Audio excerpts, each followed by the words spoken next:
You're listening to a podcast from thespoilist.com. Welcome to First Contact. I bet you never thought we'd get this far. I'm Andrew. I'm James. And I'm Alex. This time we have been watching Redemption. Part 1 first aired the week of June 17th, 1991, and Part 2 first aired the week of September 23rd, 1991. It was written by Ronald D. Moore, with Part 1 directed by Cliff Bole, and Part 2 directed by David Carson. James, what happens in this one? The Enterprise returns to Kronos, so Picard can fulfill his duties as Arbiter of the High Council, and install Gowron as Chancellor. The captain suggests that Worf should take the opportunity to reclaim his family honour, but there is unrest within the Empire, with the Duras family, led by Lursa and B'Etor, plotting against Gowron, having found a new heir to rule. Worf decides to help Gowron win power in an attempt to have his house restored, but when he is made Chancellor, many of the High Council side with Duras, beginning a civil war. Worf resigns from Starfleet in order to fight alongside Gowron and his brother. Meanwhile, Starfleet suspects the Duras family are backed by Romulans, and the Enterprise leads a fleet to set up a blockade, apparently not realising that space is huge and three-dimensional. Picard is shocked to discover the Romulans are led by Sayla, the daughter of the alternative Tasha Yar from yesterday's Enterprise. But no amount of technobabble can make anyone care. The blockade works, Worf's honour is restored, Data proves himself in battle, and Gowron wins the war. Then Worf rejoins the Enterprise, and everything is basically fine again. Well, Alex, you'd never seen this exciting two-parter before. What did you make of it? Oh, well, Klingons, dark sets, long discussions about honour and valour. God, you really know how to give a girl a good time, don't you? Yeah. I feel it's not... It's not aimed at me, is it? I feel that any opinion that I offer will be slightly biased because I have never been the greatest fan of the Klingons, and 2 episodes really in depth on them is a lot. Well, is it 2 episodes?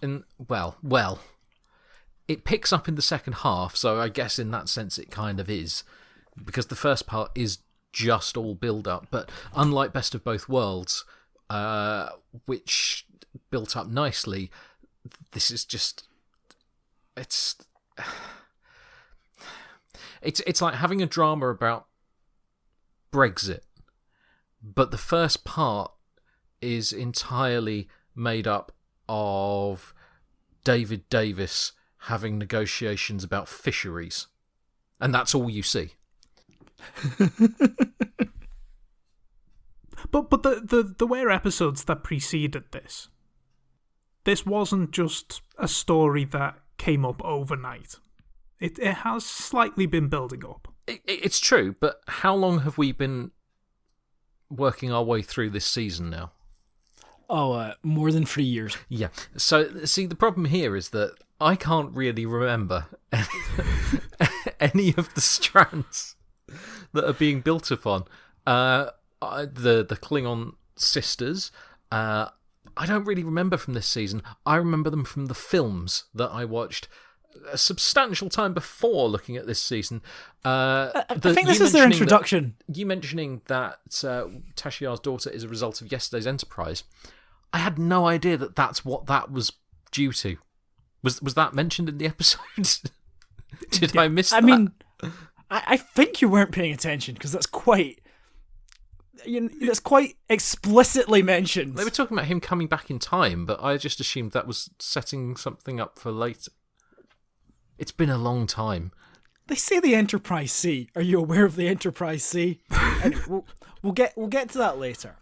Now, I think we do have to sort of, although we're doing this as one episode, I think we have to deal with part 1. And now I reached out to our audience. Steve Clark, who friend of the podcast, you can find him on some other podcasts as well, Ben and Steve's Video Store.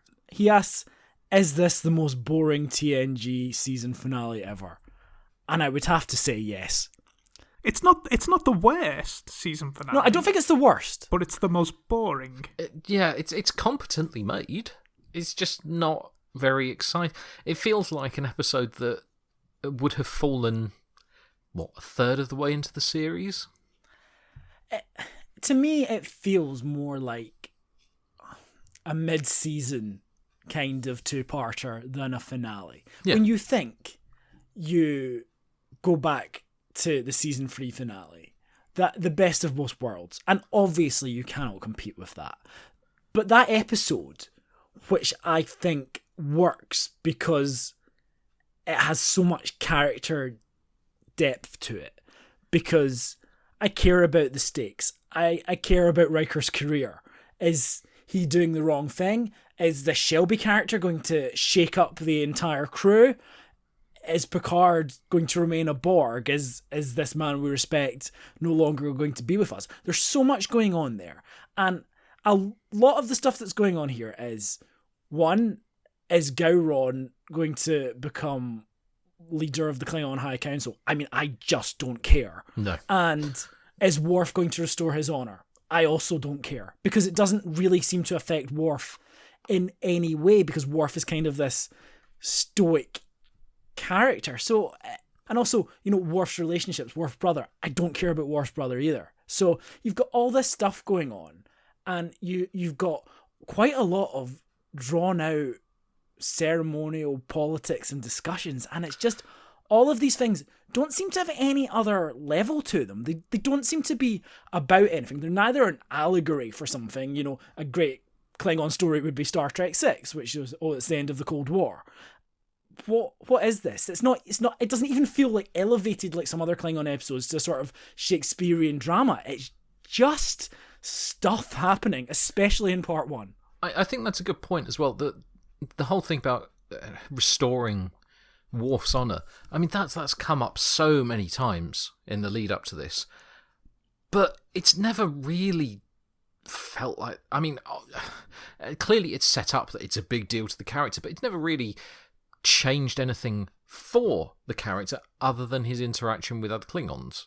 And it's like telling me, oh, that person there, they've lost their certification as a RICS certified building surveyor.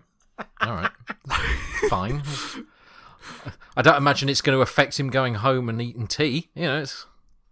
He has his position of authority on a starship. He is known and is obviously able to manipulate the politics of an empire, and his brother is a captain of a starship who can convince other fleets. So in what way does his family not have standing?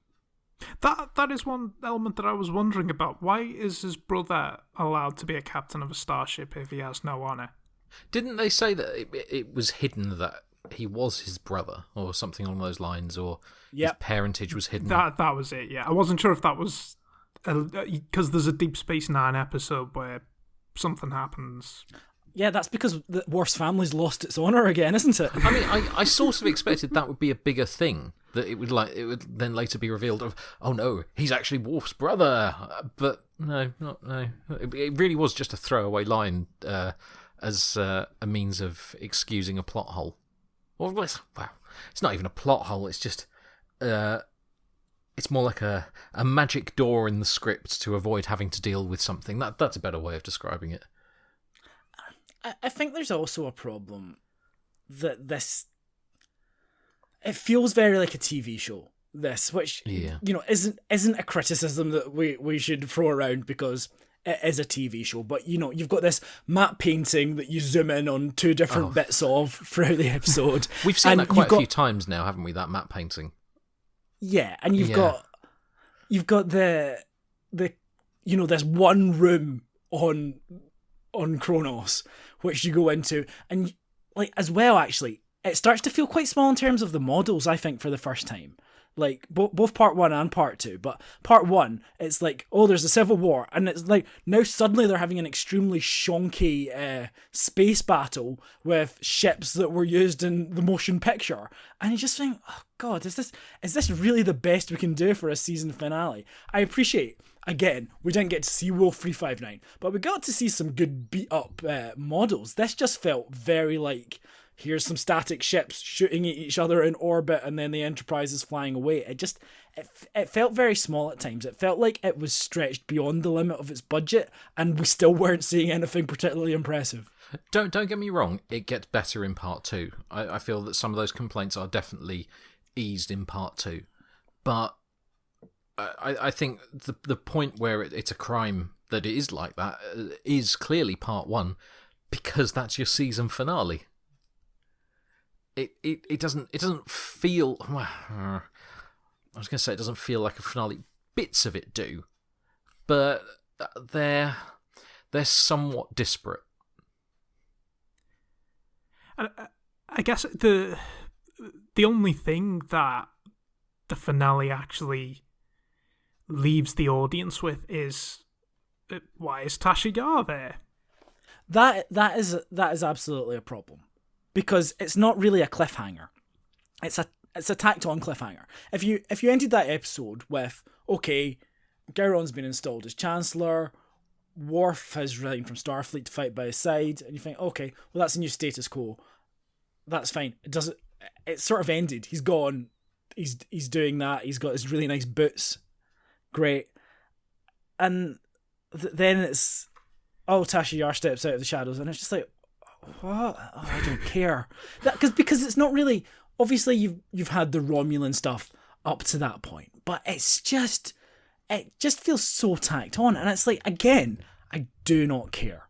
I don't care that Romulans are interfering with Klingon politics, even though it has massive ramifications for the sector, because it's these side scenes with these characters that we don't really care about again. So we've got the new Duras family members. We've got Lursen Bator and the illegitimate son of Duras, and then they're dealing with the Romulans, and it's just like, well, I've gone away from my people.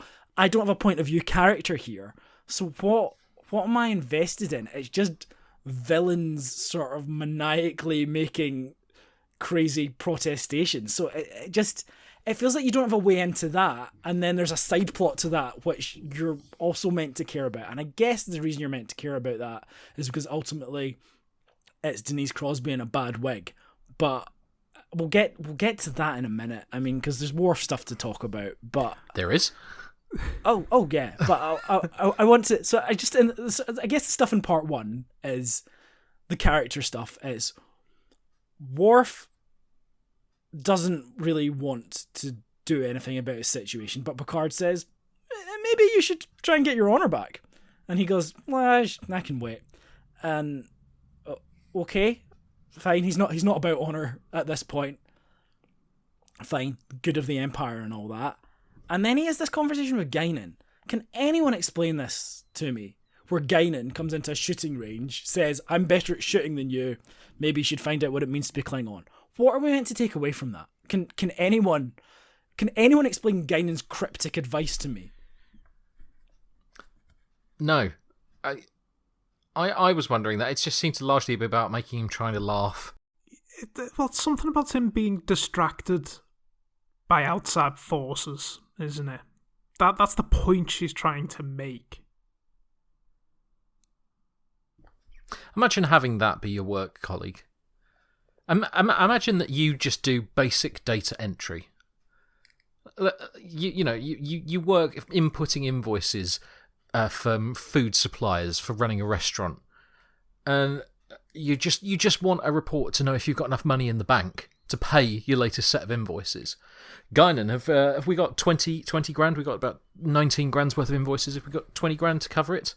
Well, perhaps we should consider not what our bank account is like today, but what it will be like in a year.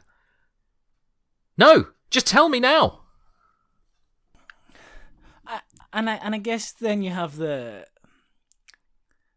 big event in the episode is then Worf deciding to resign because Picard says, okay, I've been arbiter to the Klingon High Council, I've installed the Chancellor, but the Federation can't interfere in this, so Worf, you're not allowed another leave of absence. And so Worf goes, well, actually, I need to fight in this war, so I resign. And I would have liked there to have been a bit more of a pull there, you know, more dramatic tension. Worf just going, oh, here's my badge. That could have easily been a really good cliffhanger if there was more conflict throughout the episode between Worf and Picard. If it built up to that moment, it would have been great. It would have felt genuine. It is quite underwhelming to the point that you just see it and you go, well, clearly he's going to rejoin the next episode. It's clear that it's a kind of a nothing plot point. It could have been an interesting character point had there been more conflict, because there's seeds of that. It's Worf trying to get the files from the Federation to share with the Klingon Empire, essentially, which could be construed as a form of treason. And Picard just goes, oh, well, go on then. And you think, well, no, actually, this should maybe be... There should be torn loyalties, because that's kind of the essence of Worf, isn't it? So the human side, where he was raised, and the Klingon side, where honor matters more than anything. And it just seems to me that Picard is sort of saying, well, I'm proud of you. You're a good officer throughout this episode, and you have all these great qualities. Your humanity is wonderful. And you're like, is that okay to say? I don't know if that's okay to say. So, yeah, just as a pure character detail, it's almost like, well, I respect your decision. On you go. And yeah, and then they have the honor guard, which again, television, it feels kind of small. We have this, for some reason, a much smaller corridor set than we usually have, with far fewer extras than we usually have. All standing here on the ship of more than 1,000 people. We've managed to get 20 people gathered together to see you off. And look, here's Dr. Crusher and Councillor Troy, who may or may not have filmed this on a different day, because they're basically not in this two-parter.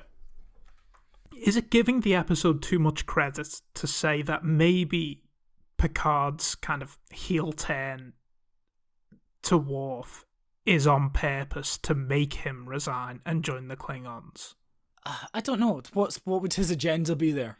Well, because he feels that he would be better served for both the Federation and the Klingons if he was helping Gowron. I think that's a nice idea, and I would like that to be the case. But I would like something in the episodes to tell me that. And I guess it kind of falls down because he does actually ask for a leave of absence to go and help the Klingons. But again, it did seem slightly weird, I thought. You know, it does seem like there's something else going on there when Picard says, Worf, you need to leave this alone now. Because obviously he's not going to leave it alone now. It feels like, you know, he's just getting into that scab. So, yeah, maybe there's something there. But I do think you're possibly giving it too much credit because... Well, we needed more. Even just a conversation with Picard and Riker where they discuss the situation and Picard realises that, you know, the situation has escalated to the point where they need to look at the Federation's interests. And in that sense, he needs Worf there on the ship. I mean, it could be that. But then that's not what we get. We get Worf resigning, and then... Oh, well, never mind. War continues.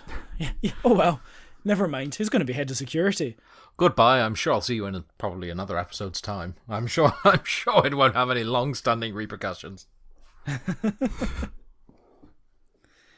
Part 2 is a different episode. To contrast with the Best of Both Worlds, it plays a gap. You know, some indeterminate amount of time has passed and not a lot seems to have happened, really. Some fights have been won, some have been lost, and Picard has come up with a plan to get the Federation involved in this war. I'm glad you said that, because I watched it and was fairly certain that time had passed. But at the same time, it did feel like really no time had passed. And I did find myself sort of questioning myself I would have expected more to have happened in this gap. it felt like going from The Last Jedi to The Rise of Skywalker. There should have been all this stuff happening in between, but that would be effort to write that, so let's not bother. Yeah, I mean, you could have started with Worf in a prisoner of war camp or something like that, or how it does start is Worf is a tactical officer on Kern's ship, and they're losing a battle, and then they fly into a sun in another. Well, like it's a better action sequence, but I'm not sure how much peril I felt, but it's a space battle. They do something interesting and different. You see that Kern gets a personality trait in that he's a good tactician. He's willing to take chances. You sort of understand maybe Klingon authority a bit better in this scene, at least. Like, there's some other Klingon stuff we have to talk about, but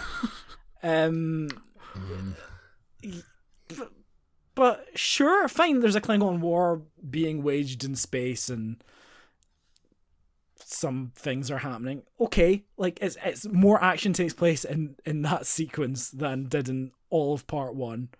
Then there's the Starfleet plot, which fine, good. We've got to get them involved. Basically, Picard wants to set up a blockade across space.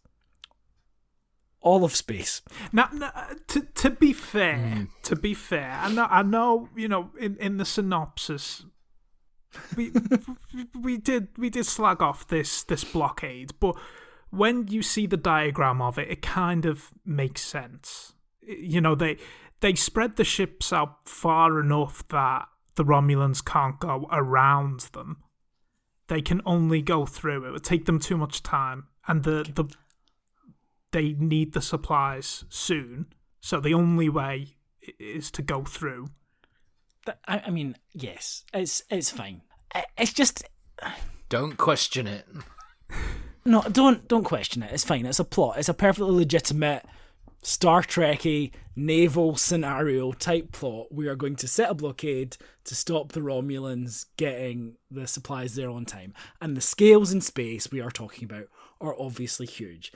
I guess what lets it down for me is they say, oh, well, there's not many ships available in Starfleet. No, there's no ships over here.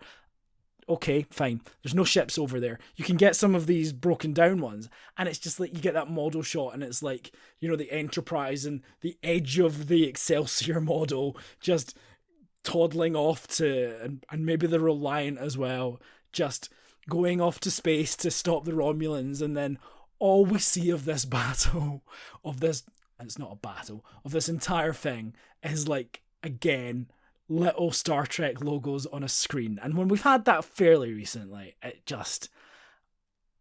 it feels like it's a trope that is, we cannot afford to do stuff in space, so we're going to look at monitors instead. And it is just, don't promise me all the ships. And I guess it's the opposite problem that Discovery has, where they can show you literally anything and it becomes boring and your brain melts because everything's exploding all the time. But a two-dimensional, wireframe on a screen, like, because they can do such nice model shots in this era, it did feel a little disappointing. And I mean, why have they never gone, okay, we can have 5 Galaxy-class starships and just replicate the Enterprise model? Again, I don't want to take too much from the current era of Star Trek with the embarrassing 30 identical ships in the Picard finale. But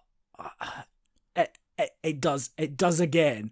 It feels far smaller than the Best of Both Worlds in this way, even though we are doing a giant thing in space. But really, the blockade was only to stop 3 Romulan ships. So there wasn't a huge battle that they were facing. It was literally just to stop this one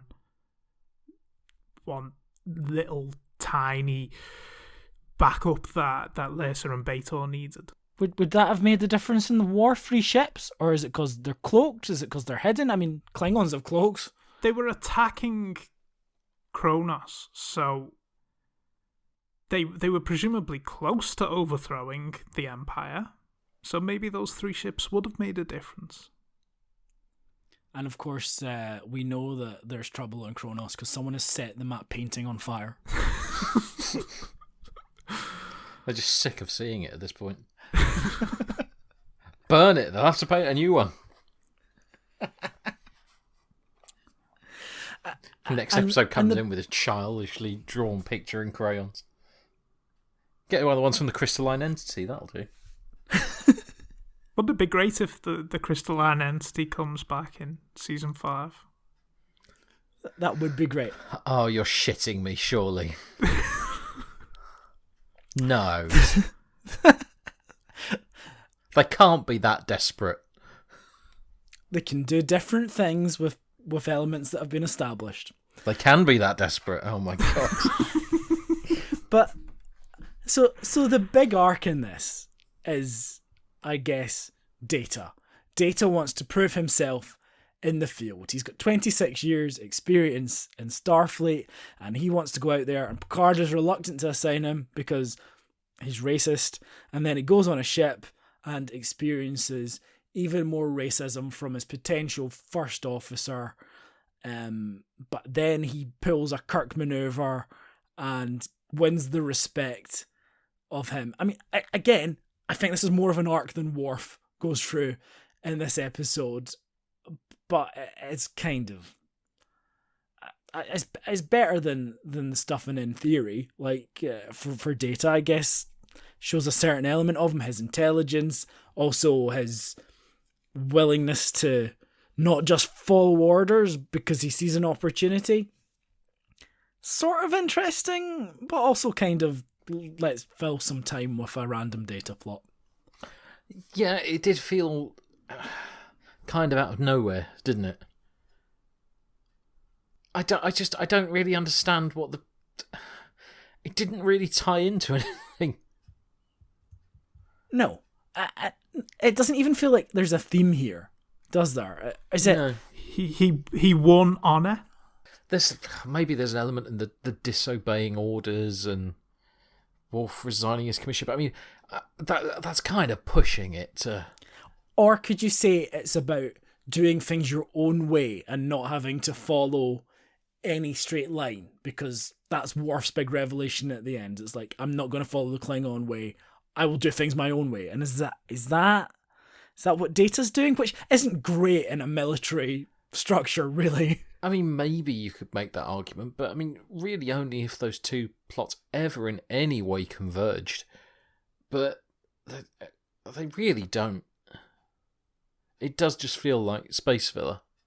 I mean, fine, you know, the bits with Data on board the spaceship and the robo-racist were, you know, they were good, if it feels a little bit like we've been there before. But you could take them out and you wouldn't lose anything. Genuinely, you could pretty much take almost all of it out with no consequence. If anything, it's probably the most memorable element of the two-parter. Certainly... Oh no, don't get me wrong, it's the best bit. It absolutely is the best bit. It just has no bearing on anything else particularly. And again, I shouldn't be bothered by this, but do they not have another bridge set lying around anywhere? Because what is this? Some chairs and a bank of monitors. It's the least bridgy bridge ever. I mean, could you not even just redress the Enterprise bridge for day? And I know they are making this in an incredibly short period of time, stretching their budget to absolute maximum, and it doesn't matter because it doesn't impact the character dynamics at all because it works. But it does, like I said, I think the best of both worlds probably is up there with like a Star Trek movie, and I think you could probably say that with All Good Things and lots of other Star Trek two-parters feel big. This feels like a show that has spent too much already. You just whack some computer panels in a location set and pretend it's another ship. My Mr. Data, this ship's bridge looks awfully like a branch of Dunkin' Donuts. It is, in terms of both the writing and the production, it feels very much like a prototype for the type of story that Deep Space Nine will tell very well. Yeah. I think it is interesting because it does feel to me that there's a big arc going on here. They've got Klingons, and again, galactic consequences here, or consequences for the Quadrant at the very least. You've got the Romulans involved, you've got the Klingons involved, you've got the Federation, but it still does feel like... It's a lot of talking about it, isn't it? Yeah. It's a lot of, oh, well, this will probably happen, it could be bad, but there's very little evidence of But it. I don't think that's necessarily a bad thing on its own. Just telling a story through words rather than model shots exploding, because Deep Space Nine does it very well, even though they do stretch the budget much further and they do manage to show a fair amount of battle scenes, particularly in the later seasons. But I think the problem with Redemption is that there isn't enough of a character arc. I don't think we particularly care about Worf's honor. I don't think we're the right type of fans for this two-parter. No, I feel you have to be quite far down that Klingon path to really be invested enough to particularly care. I think every time we go there, it just feels like a different show. Appreciating that, I think it's such a malleable format, and TNG can do pretty much any style it wants. But I always think when we go here, it stops being about the things that it's normally about, and it feels just more like events in universe, and rather than having any resonance with either the characters or with contemporary ideas, it's just kind of stuff, and it's almost fanish because it's all about establishing details about this alien race, and I just don't care about these, and I think not caring about this stuff brings us nicely on to Sela. Denise Crosby returning as Tasha Yar. Now, I cannot emphasize how much I hate this. If you're going to do this episode, right, which is about a daughter of someone you knew from an alternate timeline who is coming, that has to kind of be the episode, because the stuff about it doesn't work, because our characters don't know about that Tasha Yar. Because that episode is basically a what if. What if the Enterprise C didn't get destroyed saving this outpost at this time? What if it came to the future? And so that timeline is a redundant timeline. And fine.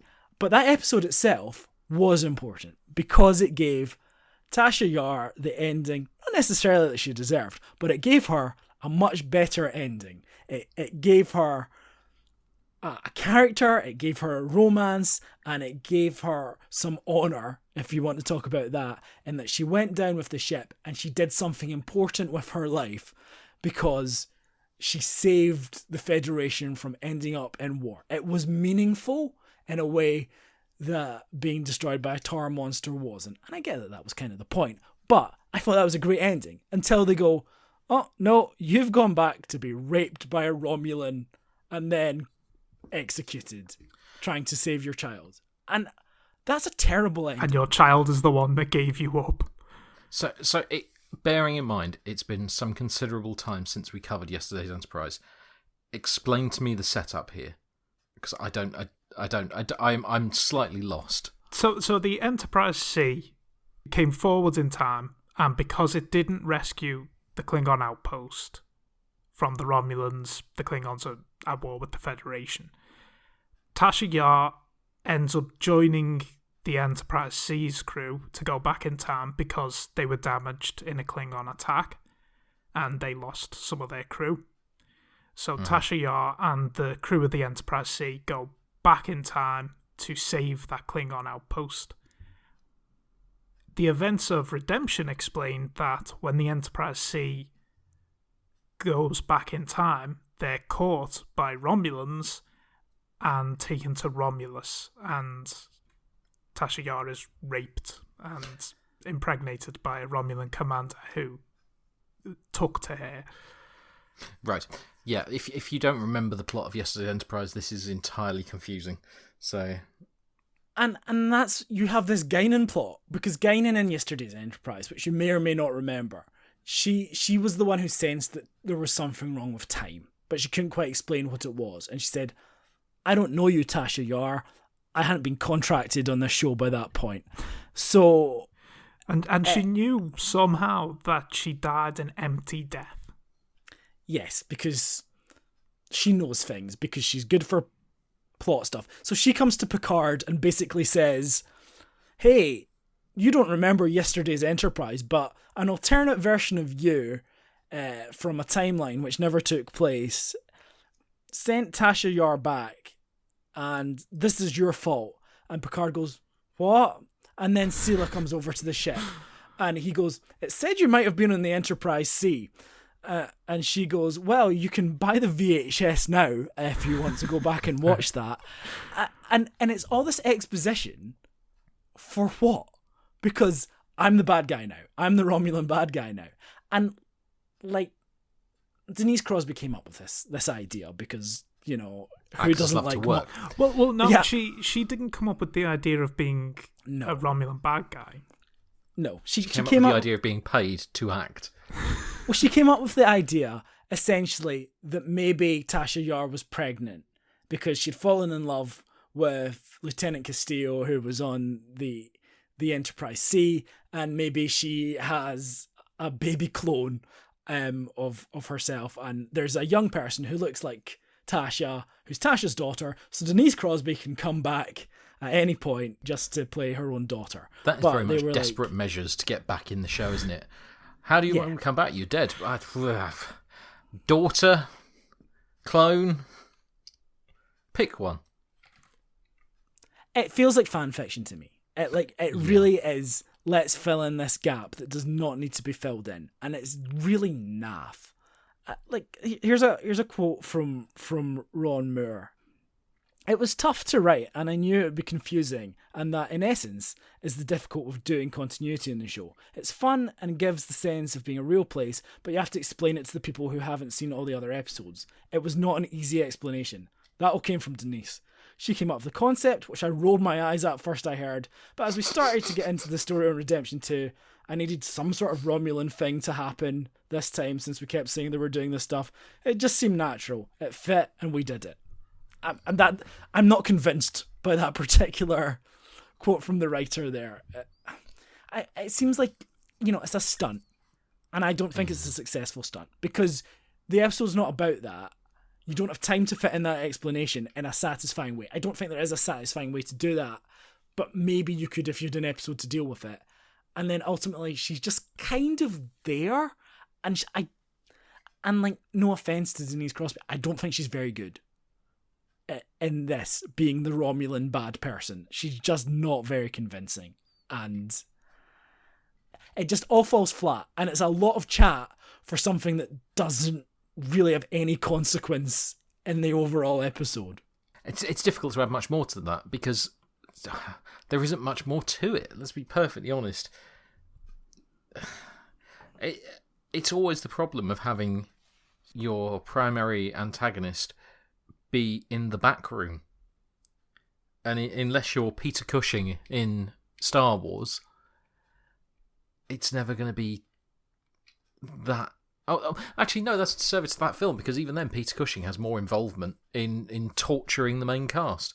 And again, with the Data stuff, surely Worf versus Tasha, she was his mentor. That has more emotional involvement.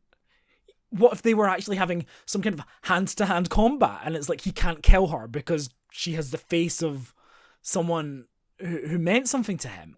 But there's none of that. It's just talking.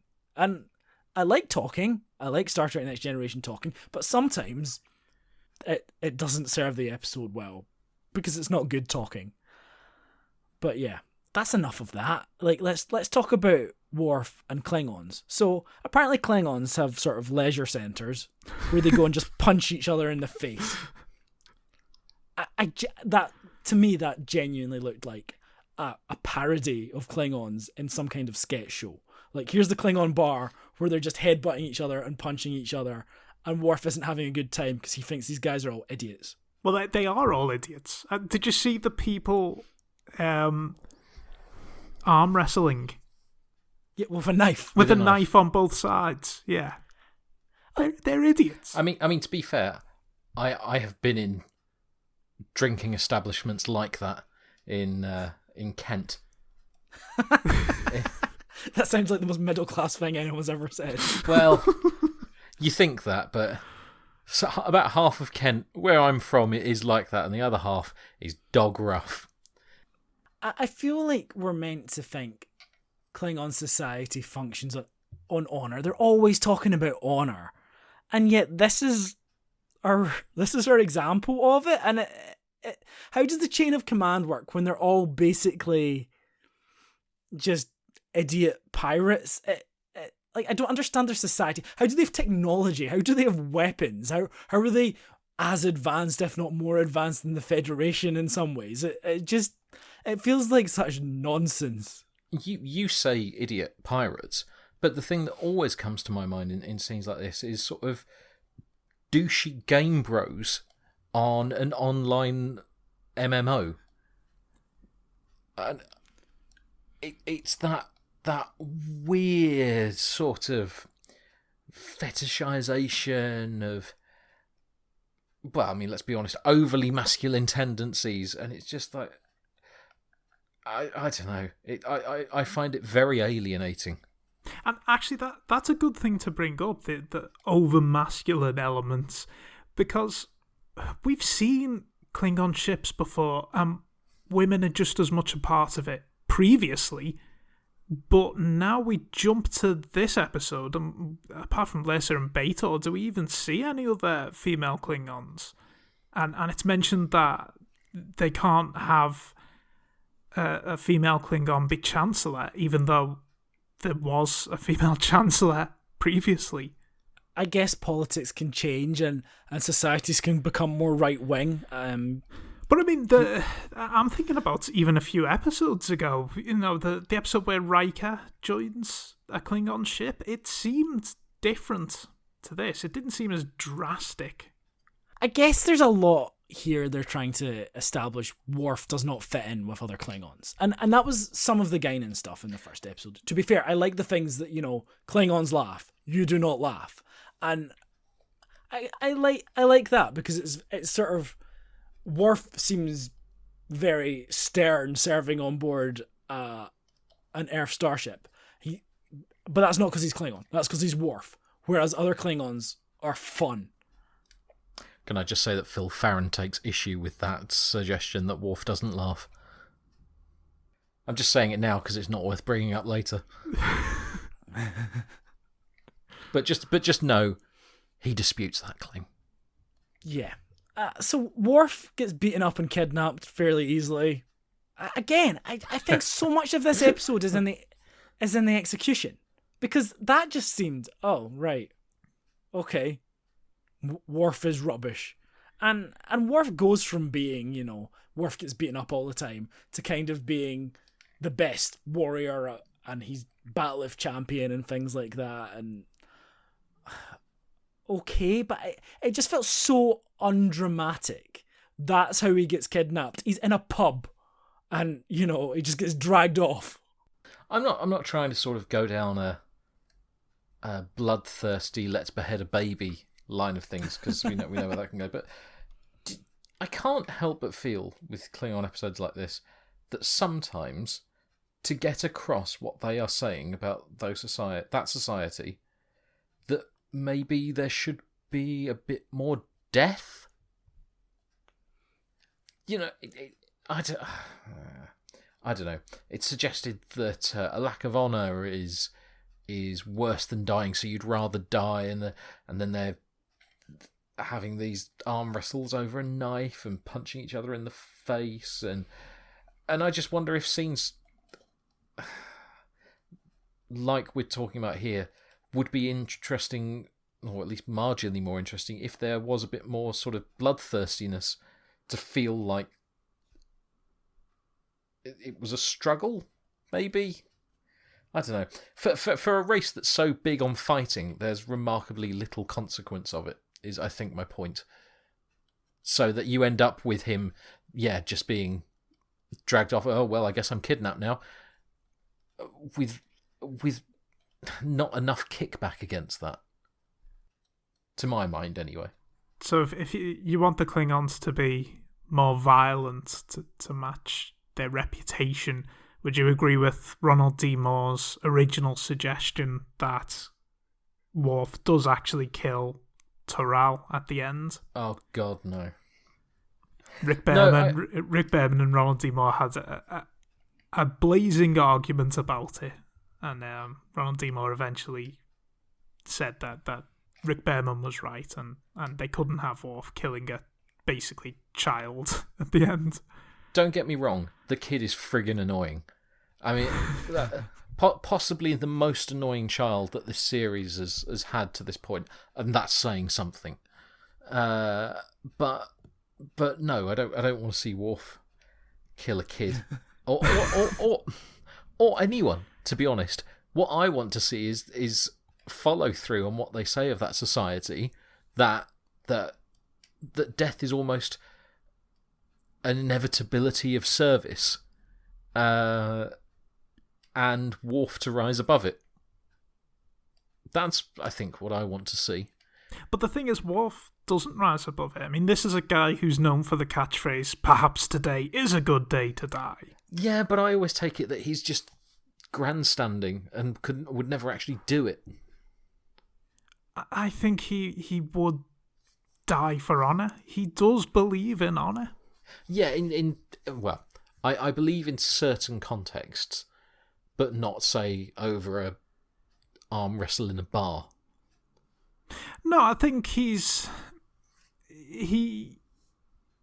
believes in the more grand traditions of the Klingon Empire, perhaps because he's more divorced from day-to-day Klingon people. Yeah, and I think actually there is some strand of interest there, and he plays on it a little bit in this, but I feel that you could perhaps go further, I think is my point. Or maybe I'm just crying out for plot. I actually wouldn't have minded if Cairn killed Toral at the end. I think that'd be a good way of having Worf sort of rise above, I suppose. Yeah, just because to really hammer that home. We know that, that Worf by the end does feel distant to his heritage. He wants to go his own way, and that would have hammered it home. If his brother is willing to follow Klingon tradition and he isn't, then that does hammer home the point. Yeah. But plus, we'd have seen a really annoying kid killed. Everyone's a winner. Is that the realisation? Is that the conclusion of this episode? Are we with Worf when we say, well, Klingon society is absolutely farcical and I want nothing to do with it? We just go, no. I see what you guys are doing, but yeah, like, we're better than this. I think the problem is that's perhaps the more dramatically interesting way to go, but at the same time, they don't want to make Klingons completely farcical because then it's sending up your own show, and it's such an intrinsic part of what they're doing. There is an element of that when it's the infighting, when the random guy challenges Gowron and then Gowron says, I must defend my honour, and Worf's like, no, like, we're on the same side. We should fight. This is unnecessary. And the guy dies. He gets stabbed by Gowron, and Worf's just like, why? Was that worth it? And especially what you're saying.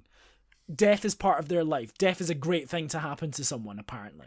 And I don't know. All these things feel empty. And they should have some meaning. It just feels like they're struggling to fit the themes in, or they're struggling to establish what the society is. And it all feels true to Klingon, I guess. But it just... Nah. I've said it before and I'll say it again, and it's not a popular opinion for Star Trek fans, but Star Trek is at its best when Klingons are as far away from it as is physically possible. And episodes like this are kind of when you say before about that sort of opinion that people have of the show and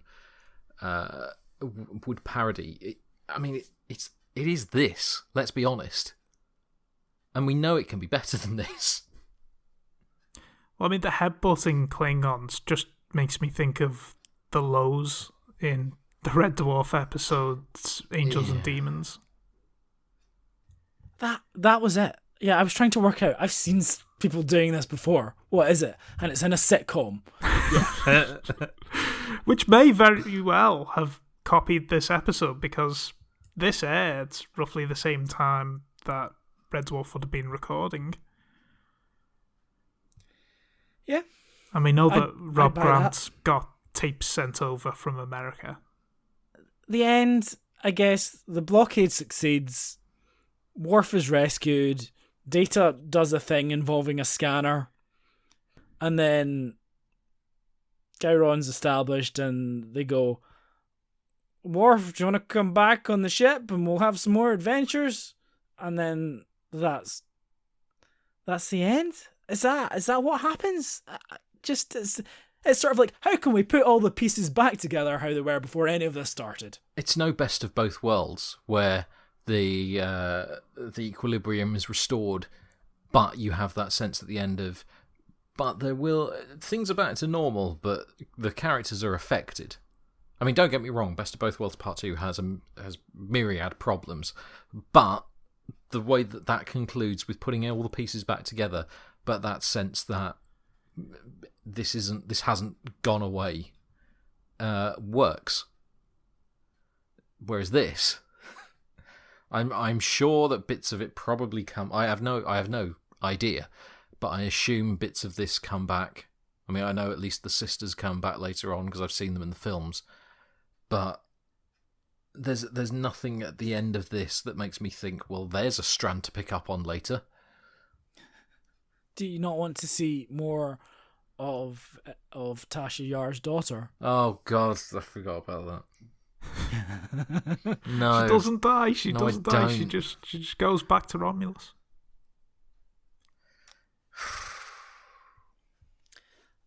Jesus. I would say Star Trek Next Generation's second two-parter and its 100th episode. It doesn't mark the occasion of style, and what I think has been a very good season overall. Anyway, let us discuss some more nonsense and trivia in Quickfire. Quickfire. Gene Roddenberry initially objected to the premise, with Ron Moore recalling, "It was the first time we did a war story, even though it was with the Klingons." Gene wasn't a big fan of going in that direction, nor of placing such a big emphasis on Worf. Gene didn't feel that Worf was a primary character. The show was about Picard. We had to fight a bit to get there. And actually, I think Gene might have had a point in this case. Well, you might say so just because of this individual story, but, you know, he would have been against Deep Space Nine, and Deep Space Nine is excellent. So you may be wondering if any of the characters continued in spin-off fiction. So I've gone to Memory Beta, and I can see that the only real element from Redemption that continues is the starship USS Sutherland, which we see again in Deep Space Nine, and then it appears in an alternative timeline in a random novel, and Data is the captain. So, you know, that popular starship, the USS Sutherland. I mean, let's be honest. If that was Doctor Who, there'd already be a whole 3 series of Big Finish plays about it by now. So we probably can't take the high ground. Some of the guest stars here would go on to appear in Deep Space Nine, where Worf would also move. So Lursa Bator, next seen in Past Prologue on Deep Space Nine, and Kern is seen in Sons of Moog. Turning to the continuing cavalcade of crap that is the Nitpicker's Guide. I mean, there's 2 episodes. There's quite a lot of stuff. I can't be bothered to read it. So I'm just going to settle for the first plot oversight of episode 2 that Phil has picked out, where he says, at one point, men loyal to Duras attack Worf in a bar. They knock him unconscious and drag him out. Yet, earlier in the show, Worf's brother claimed that the bar was filled with men loyal to Duras and those loyal to Gowron. Why doesn't anyone come to Worf's aid? Because they think he's a knob. They don't like him. Yeah, I don't think anyone likes Worf. No. Plus, a bunch of people accosting somebody in that environment where people are smashing their heads together and knifing each other's hands. It's pretty normal, isn't it? Michael Dorn, who we probably should have just got on this podcast, He'd do it. he had similar concerns to us. I thought it was a good opportunity for me, but they packed a lot of things into one episode. It was too much. I thought the Data story should have been a whole episode. It's an interesting story in which he encounters prejudice, and that's a really strong point that needed more time, but they chose not to. There was also the story of how I get back to the Enterprise, and the whole thing about Denise Crosby. That's 3 big stories for one episode. But they're the people who write it and are in charge. He's not wrong. He's not. And when they make Captain Worf, all of these sins can be put right. Michael Pillar thought it was an episode of 2 parts. I've come to think of part 1 as a Shakespearean-style royal drama. Claudius-type intrigue at the highest levels. Here, we added Data's command dilemma and the subplot of Sela that Denise Crosby had come to us with. That's a bit less praise for the second part. Yeah, but he did compare the first part to Shakespeare, so, I mean, I think that might be overcooking it. Yeah. Just a little I feel the scales are out of whack somewhat. Season 5 of Star Trek Next Generation has got a new logo. Well, it's the same logo, but it sort of has like a 3D blue glowy trail thing from it, and it doesn't look great and will only last this season. But that's how you know you're watching the best season of Next Generation. Everything else firing on all cylinders. Are we going to have the usual thing that we have when we start a new season, where people go, "This is where it gets good"?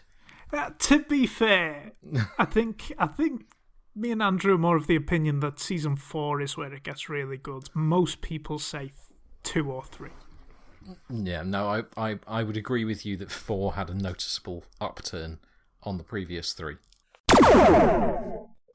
Ronald Reagan visited the set, and he apparently picked up Gene Roddenberry's cane when he dropped it, because Gene Roddenberry was very, very ill at this point.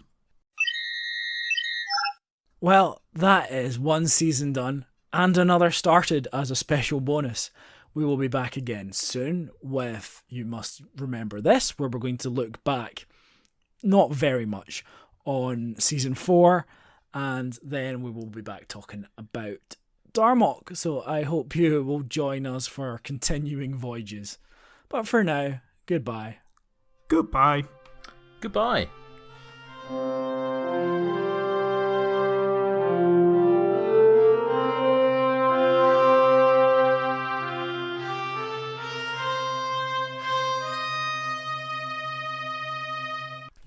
You get more with Big Finish.